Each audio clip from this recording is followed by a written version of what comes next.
Hello everyone, আজকে আবার চলে এসেছি নতুন একটা অফিস ডে ব্লগ নিয়ে। কদিন এত গরমে কষ্ট হচ্ছে যে 10টার মধ্যেই অফিস ঢুকে যাওয়ার চেষ্টা করছি। আজকেও 10টার মধ্যেই অফিস ঢুকে গিয়েছিলাম। অফিসে ঢুকেই বসে পড়লাম কাজে। কাজকর্ম কিছুটা কমপ্লিট করে ওই 1:30 নাগাদ খিদে পাচ্ছিল, তাই বেরিয়ে পড়েছিলাম লাঞ্চ করতে। চলে এলাম ক্যান্টিনে। আমি যে বিল্ডিংয়ে বসি ক্যান্টিনটা সেই বিল্ডিংয়ে নেই, তাই লাঞ্চের জন্য আবার অন্য বিল্ডিংয়ে আসতে হয় আমাদের। এই দেখো, এই যে পৌঁছে গেছি ক্যান্টিনে। করতে বসে পড়লাম লাঞ্চ। লাঞ্চে আজকে রোজকার মতনই ছিল মুসলি আর দই, আর গরমকালে এর সাথে একটু আম মিশিয়ে দিয়ে। বেশ ভাল লাগে খেতে। জুনে যেহেতু প্রাইড মান্থ সেলিব্রেশন চলছে, আজকে আমাদের অফিসেও অনেক কিছু সেলিব্রেশন ছিল।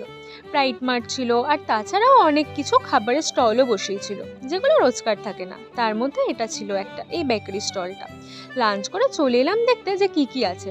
অনেক কিছুই বেশ অপশনস ছিল। আমরা তার মধ্যে নিয়ে নিলাম একটা চকলেট টার্ট আর একটা নর্মাল চকলেট পেস্ট্রি। খেতেই মোটামুটি ছিল, খুব আহামরিও না আবার খুব খারাপও না।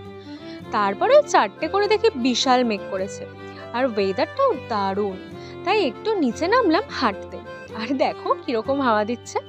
তারপর ওই 4:30 করে উপরে উঠে গিয়েছিলাম। তারপর উপরে উঠে দেখি টিমের সবাইকে ক্যাফেতে ডাকছে, কারণ আজকে টিমেরই কয়েকজনের বার্থডে সেলিব্রেশন ছিল, আর একজনের ফেয়ারওয়েল পার্টিও ছিল। সেই উপলক্ষে একটু কেক টেক কাটা হলো আর কি। তারপরে আর কি, এই সমস্ত মিটিয়ে ওই 5:30 করে বেরিয়ে পড়লাম বাড়ির উদ্দেশ্যে। বাড়ি গিয়ে আবার ছিল মিটিং, কাজে বসতে হতো। চলো টাটা, কাল আবার আসছি নতুন একটা ব্লগ নিয়ে।